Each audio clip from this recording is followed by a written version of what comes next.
I want to dive into this kind of this big topic today, that cycle of chasing symptoms, which Yeah. we alluded to. Can you explain what that means for cat parents who might be unknowingly stuck in it?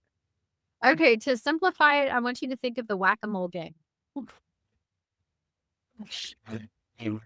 The vet's like, "Oh, here's a medication. Let's address that. Oh, that didn't work. We'll try this." It's like this constant battle of symptom medication, and it keeps you in and out of the vet clinic over, and it doesn't ever resolve the problem because they're not trying to find the root cause of the problem. They're just trying to make a symptom stop.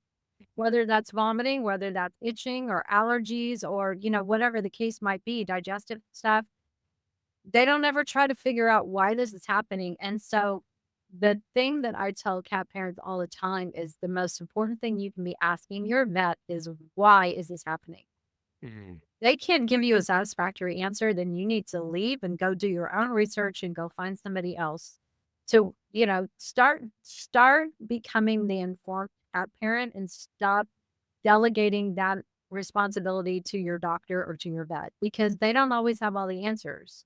And if you're stuck in this cycle of, constant medication, um, prescription foods, and your cat is not thriving, they're just getting by, they're just surviving.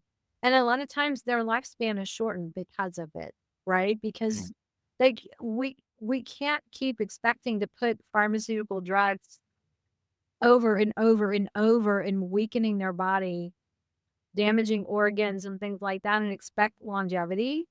It doesn't work like that. So we have to figure out what is wrong, what's at the very, very root of this issue. And let's go address that. Because in a holistic approach, in holistic health, you want to look for the root cause of the problem. And when you can address the root cause, the beautiful thing is all the symptoms go away. Mhm. So if you're still not sure if you found the root cause and you're addressing symptoms, then you haven't found the root cause.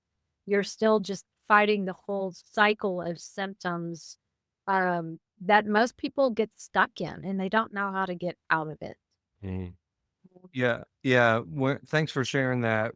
And we kind of discussed a little bit prior to us recording that my previous cat, Mia, I had two previous cats, but Mia had a lot of health issues kind of the last few years, and she did live to 20, which I was blessed. Yeah. But I didn't ask that question why. So when she was diagnosed with kidney disease, I didn't necessarily Yeah. ask my vet, why is this happening? And it was the 20 years was very probably like standard, like, fed her kibble for the first 13 years, and then we did a combination of wet food and kibble. Just put out water in a bowl, Mhm. didn't really have as much interactive play. We weren't on any type of supplements or anything like that. Right. Now with my 2 current cats, as I'm learning from you and some of these other people that I'm interviewing, of course, I'm trying to take a more proactive approach with Yeah. the food I'm feeding them, getting rid of some of the toxins in my home, Mhm. having more intentional interactive playtime, uh, getting, a water fountain for them, all sorts of things, some Yeah. probiotics for them to take, just to hopefully help, their gut health Yeah. as they get along in years. So again, trying to take that proactive approach. What may be a sign for a cat parent that they are stuck in this kind of this reactive cycle? You find yourself dealing with the same issue all the time. Like, Mm, like it might go away okay, I'll give you an example. Cats who have allergies, especially mm, like skin allergies, they'll go in and they'll give them a steroid shot and it makes all the symptoms stop. But after a few weeks, guess what? They come roaring back and sometimes even worse than before.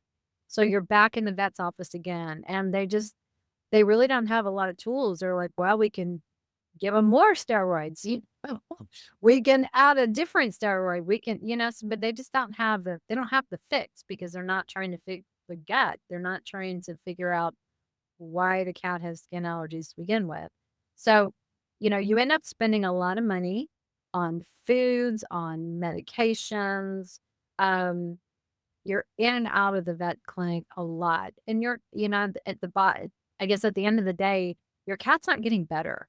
You might have these hills and valleys, right? But you should be going if you're gonna be getting better, you should be seeing an improvement and then maintaining that health. And you can tell when your cat is thriving and they're happy and they're vibrant, their skin and their coat look good, their teeth look good, they're energetic. You know what I mean? You're just their whole demeanor is just like vibrant, healthy cats versus some cats who just they don't look good. They're just kind of lethargic. Their skin looks terrible. Their coat's dry and greasy or it's night and day, you just Yeah. have to be very, you have to be vigilant, you have to be aware, like, really tune in and observe. I think a lot of times we just get busy with life, right? And we're just going Mhm. through our day and hope for some food and, I'll pet you while we're watching TV at night or whatever, and that's about the most interaction that they get all day. We don't really pay attention and connect with them and look at them, how's their breath? How's their poops? How's their skin and their coat? Or how's their diet? What am I feeding them? Do they like it or do this kind of like, eh? You know what I mean? It's like Yeah. how excited are they about mealtime? Um, just the little things, that kind of if you're paying attention, you see all this. But a lot of times I don't think people stop to think about those things. Mhm. Yeah, and, I think we may have talked about this before, or I did with, one of my guests in the summit, that it's really a myth that cats are low maintenance. Right. Like, you can't just, plop them down and then, expect them to thrive without any interaction or paying attention. So it's not just I know, like, you have to take out dogs, right, a few times Yeah. a day, and you don't necessarily have to do that with a cat, but the bond that you need to create with your cat and to make sure that they are healthy, you really do need to be spending a lot of time with them and doing research on best types of foods and supplements and all sorts of things like that. Yeah. It's that connection, you know? Mhm. Cats Cool. don't necessarily always require the same amount of attention that some dogs do. Um, but if you pay them more attention, they will want to be more engaged with you, I think.